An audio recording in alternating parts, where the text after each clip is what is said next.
माँ पार्वती ने भगवान शिव से एक प्रश्न पूछा, जिसके बाद भोलेनाथ ने एक कथा सुनाई और अमर हो गया कबूतर का जोड़ा। उसी अमर कथा से जुड़ी है ये पौराणिक कथा। एक बार नारद मुनि कैलाश पर्वत पर भगवान शिव से मिलने पहुँचे। नारायण नारायण, प्रणाम माते। आइए देवर्षि नारद, कैसे आना हुआ? माते, मैं तो भगवान शिव और आपके दर्शन करने आया हूँ, पर महादेव कहीं दिखाई नहीं दे रहे। वे तो भ्रमण के लिए गए हैं, कुछ देर में लौटेंगे। देवर्षि नारद माँ पार्वती से वार्तालाप करने लगे। तभी उन्होंने माँ पार्वती से पूछा, माते, क्या आप अमर कथा के बारे में जानती हैं? अमर कथा? वो कौन सी कथा है? उसके बारे में तो मैं नहीं जानती। नारायण नारायण, माते, जब भगवान भोलेनाथ आएंगे तब आप उनसे इस बारे में पूछना। अच्छा माते, मैं चलता हूँ। नारायण नारायण। पार्वती माता सोच में पड़ गई कि ऐसी कौन सी कथा है जो स्वामी ने मुझसे नहीं कही। तभी भोलेनाथ कैलाश पर लौट आते हैं। माता पार्वती उनसे इस बारे में चर्चा करती हैं।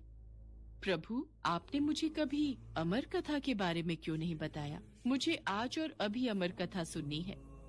ठीक है देवी, मैं आपको आज अमर कथा सुनाऊंगा, परंतु उसके कुछ नियमों का पालन आपको करना पड़ेगा। अमर कथा के दौरान आपको एक क्षण के लिए भी सोना नहीं है। आप बीच बीच में हुंकार भरती रहना, ताकि मुझे आभास रहे कि आप कथा सुन रही हैं, क्योंकि मेरे नेत्र भी उस क्षण बंद रहेंगे। ठीक है स्वामी, मैं ऐसा ही करूंगी। भगवान शंकर ने माता पार्वती से एकांत और गुप्त स्थान पर अमर कथा सुनने को कहा, जिससे कि अमर कथा कोई अन्य जीव न सुन पाए, क्योंकि जो कोई भी इस अमर कथा को सुन लेता है वो अमर हो जाता। इसके पश्चात शिवजी देवी पार्वती को अमर कथा कहने एक गुफा में ले गए। पुराणों में कहा जाता है, शिव जी ने देवी पार्वती को अमरनाथ की गुफा में अपनी साधना की अमर कथा सुनाई थी, जिसे हम अमृतत्व कहते हैं। प्रचलित कथा के अनुसार भगवान भोलेनाथ ने अपनी सवारी नंदी को पहलगाम पर छोड़ दिया, जटाओं से चंद्रमा को चंदनवाड़ी में अलग कर दिया और गंगा जी को पंचतरणी में तथा कंठाभूषण सर्पों को शेषनाग पर छोड़ दिया। इस प्रकार इस पड़ाव का नाम शेषनाग पड़ा। अगला पड़ाव गणेश पड़ता है। इस स्थान पर भोलेनाथ ने अपने पुत्र गणेश को भी छोड़ दिया था, जिसको महागुणा का पर्वत भी कहा जाता है। जो भी बोलो, एक्सपेरिमेंट करने का मन तो करता है। भी कहा जाता, जिसे हम अमृतत्व कहते हैं। प्रचलित कथा के अनुसार भगवान भोलेनाथ ने अपनी सवारी नंदी को पहलगाम पर छोड़ दिया, जटाओं से चंद्रमा को चंदनवाड़ी में अलग कर दिया और गंगा जी को पंचतरणी में तथा कंठाभूषण सर्पों को शेषनाग पर छोड़ दिया। इस प्रकार इस पड़ाव का नाम शेषनाग पड़ा। अगला पड़ाव गणेश पड़ता है। इस स्थान पर भोलेनाथ ने अपने पुत्र गणेश को भी छोड़ दिया था, जिसको महागुणा का पर्वत भी कहा जाता है। पिस्सू घाटी में पिस्सू नामक कीड़े को भी त्याग दिया। इस प्रकार महादेव ने जीवनदायिनी पांचों तत्वों को भी अपने से अलग कर दिया। इसके बाद माँ पार्वती सहित उन्होंने गुप्त गुफा में प्रवेश किया और अमर कथा माँ पार्वती को सुनाने लगे।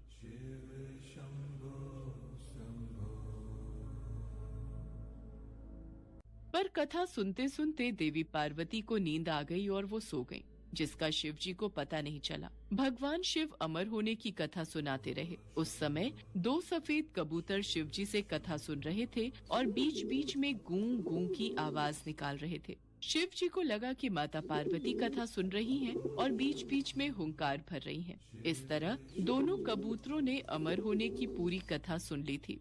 कथा समाप्त होने पर शिव जी का ध्यान देवी पार्वती की ओर गया, जो सो रही थी। अरे, देवी पार्वती तो गहरी निद्रा में है, तो फिर ये हुंकार कौन भर रहा था? अचानक महादेव की दृष्टि अमर कथा को सुनते उन कबूतरों पर पड़ी, तो वे क्रोधित हो गए और उन्हें मारने के लिए आगे बढ़े। मेरे क्रोध से तुम दोनों को कोई नहीं बचा सकता। तुम्हें इसका दंड अवश्य मिलेगा। हे प्रभु, हमें क्षमा कीजिए। हमने अनजाने में ही भूल की, पर हमने आपसे अमर होने की कथा सुनी है। यदि आप हमें मार देंगे तो अमर होने की ये कथा झूठी हो जाएगी। इस पर भगवान शिव का क्रोध शांत हो गया। प्रभु, इन दोनों का इसमें कोई दोष नहीं। मैं गहरी निद्रा में सो गई थी।